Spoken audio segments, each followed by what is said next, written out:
This week, there have been dizzying developments in the war with Iran. Midweek, the U.S. called the war concluded, moving instead to Project Freedom to open the Strait of Hormuz.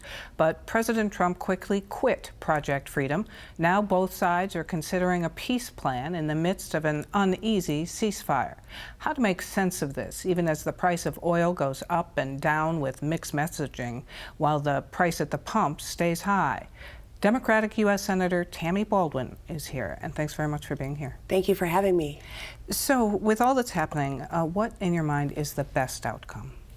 The best outcome would be for the war to come to a quick end and to use diplomacy to settle the issues. I always have to remind folks that in 2015, there was an international agreement that would have prevented Iran from developing a nuclear weapon. There were intrusive inspections, and Donald Trump, in his first term as president, ripped it up. I think we may end up in this conflict with a deal that's less robust than the one that was agreed to in 2015. Look, diplomacy is the answer, and instead, Donald Trump has brought us into a war of choice. And I emphasize that point because we were not under attack from Iran. We were not under imminent threat of attack. And in those circumstances, the president needs to come to Congress to authorize use of military force. He didn't. So now we have 13 service members dead. We have hundreds more injured, some very seriously. And we see these price shocks with gasoline, with fertilizer for our farmers that are just getting ready to plant.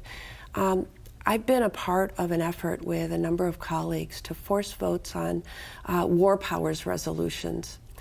And we are gaining support over time from our Republican colleagues, but that's what we need to do, is bring this to a quick end and use diplomacy to achieve our goals. Do you feel as though the administration is skirting the war powers resolution by declaring this war concluded, terminated, over? I heard just a week ago the Secretary of Defense say, well, you can't toll the days that we've been in a ceasefire. Those don't count as part of the 60 days that the War Powers Act references. But regardless, we're currently in hostilities.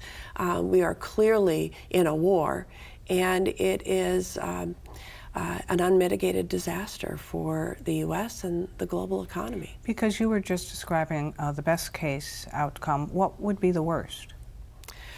The worst is that we end up far less secure and as an economy as well as a nation because of this war of choice, this illegal war of choice.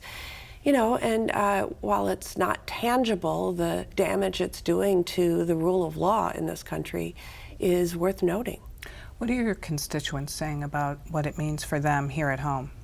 Well, I'm hearing mostly about the costs. We have had the highest costs really ever on average for gasoline at $4.50 on average across the state.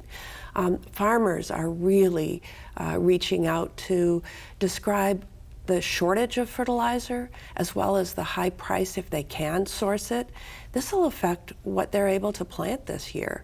And, you know, that's all on top of the president's previous trade wars that have cut off markets for our farmers and have really jacked up the cost of inputs. So I would say overwhelming opposition to the war, but mostly articulated by folks who are just feeling the squeeze. And they were already feeling the lack of affordability prior to the war beginning. This is just double down on that.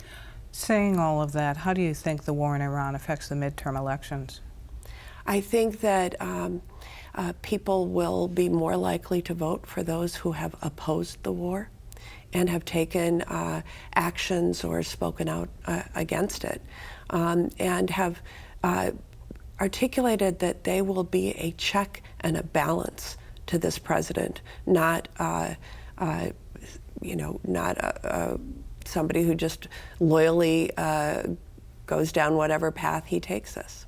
So we were just talking about agriculture and fertilizer and inputs for farmers. The U.S. Senate is poised to take up the Farm Bill after the House passed the $390 billion version of it. What are your priorities for the Farm Bill for Wisconsin? Yeah, well, looking at the bill that was passed by the House, I realized that it doesn't really respond to the enormous headwinds our farmers are facing. Look, they're the hardest working people I know. Supplying food for not only the country but the world, and the Farm Bill needs to address those challenges. One of the things that makes the House-passed bill really a non-starter in the Senate is the refusal to restore some of the nutrition funding that was cut from the president, what he calls his One Big Beautiful Bill Act. It doesn't restore the $186 billion that was cut out of the SNAP program. And that is something that brings folks together in terms of farm policy. But in the terms of my priorities, the Dairy Business Innovation Act is one that I got in the last Farm Bill. It's been so successful for dairy businesses to grow and improve their bottom line, and I want to see increased support for that. The House-passed bill does not include my Healthy H2O Act, which helps folks in rural areas check their water for PFAS and other contaminants, things that they really can't afford to do without some help. And also the Farmers First Act. Farmers, because of the stresses, financial and otherwise, that they face, have high rates of suicide. And so this is a mental health program that helps reduce that stress and helps make sure that there are support groups locally for them to turn to. How difficult will it be to pass the Farm Bill? I think that we can craft a bill on the Senate side that is bipartisan and that foresees what will be necessary to garner the bipartisan support necessary to pass a bill. You know, we see this over and over again in the Senate. You need 60 votes to pass a farm bill. In the House, it's a simple majority, so they can write a partisan package and pass it. But we need to write a bipartisan package that really addresses the challenges that we're hearing from our farmers. On disaster aid, we know that Governor Evers reached out to Wisconsin's congressional delegation for help getting more than $26 million in federal disaster aid to fix infrastructure after last summer's floods that the president had denied. What inroads is our delegation making into recovering that aid? Yeah, I mean, certainly I was pleased that the administration approved some of the grants for personal loss, that individual losses that were faced. But for the public infrastructure, they turned it down, and I see no reason for that. In fact, I'm concerned that there were politics involved. Meanwhile, we have a new set of tornadoes and flood damage that has just happened in the past month. And we need to work with the administration to make those citizens and communities whole as best as possible through work with FEMA. You know, the president came into office pledging to abolish FEMA. He hasn't succeeded in that. We understand that there is a role for the federal government in emergency management and emergency relief, and we need to hold them accountable to that. All right, we will see. Senator Tammy Baldwin, thanks very much. Thank you.